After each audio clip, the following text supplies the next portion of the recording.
Okay, I'd like to welcome everybody today who's joining us, both here and on the live stream, and introduce the wider audience to the Pentagon discussion debate that we're having today.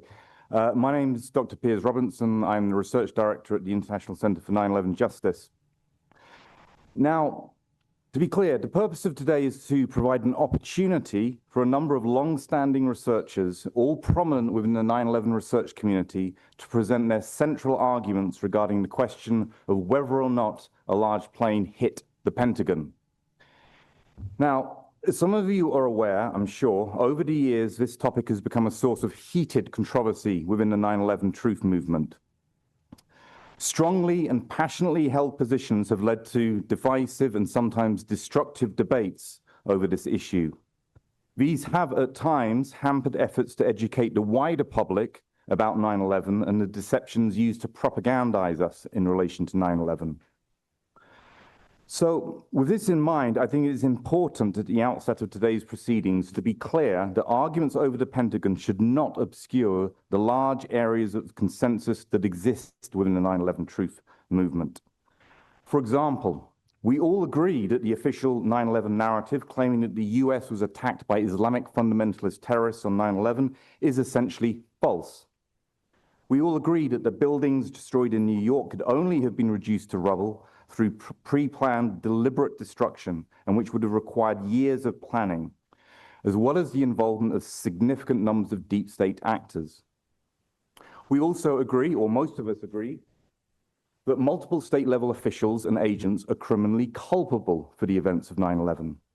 And most of us agree that 9/11 served, first and foremost, as a pretext to start aggressive wars in the international system under the cover of the global war on terror, while simultaneously rolling back domestic democratic norms via policies such as the Patriot Act.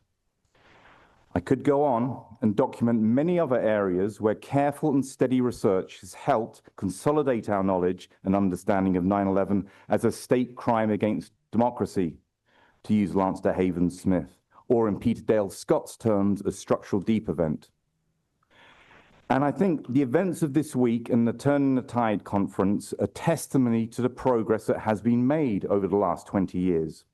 A process of steady accumulation of solid evidence and argumentation is now helping break through the barriers of official and elite silence with respect to the 9/11 crime.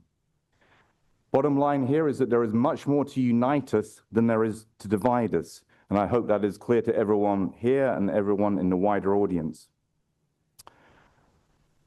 So let's keep that in mind as we go through the presentations and the discussion today on the issue of what happened at the Pentagon on 9/11. Now, today we're going to be hearing detailed presentations from 4 researchers, Zandra Arena, Craig McKee, Barbara Honegger, and David Chandler, all of whom have devoted significant effort towards enhancing our understanding of events surrounding the Pentagon.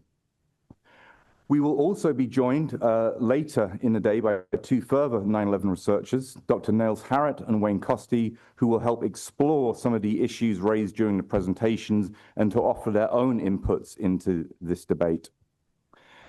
Now, we will be providing an opportunity for them all to engage with each other, identify key issues which they believe require resolution, and to facilitate a degree of discussion regarding these issues. Aim here is to try and educate and present the arguments which reflect the positions of various arguments regarding the Pentagon. We're also going to invite questions from the audience, and myself, Richard Ellerfitz, and Sandra Laratonda, with whom I will be moderating the discussion later on in the day. We will provide an opportunity during the lunch period for members of the audience to put questions, which we can then put to the presenters later in the day. And I want to be very clear, the aim of today is not for either side to win the debate or for there to be a resolution to what has been a complex and long-standing debate. Rather, the purpose is to allow both sides in this controversy to educate the wider public about their work and for the key issues which they think need to be highlighted and discussed. This is an educational process of trying to get people to understand what the issues are. We're not looking for winners or losers today. And of course, it should also be clear that no one here today supports the official narrative, yeah? Nor does the official narrative guide any of the research which is being presented here today. As the late Professor David Ray Griffin explained many years ago, people can endorse the 757 large plane view whilst fully rejecting the official narrative regarding 9/11.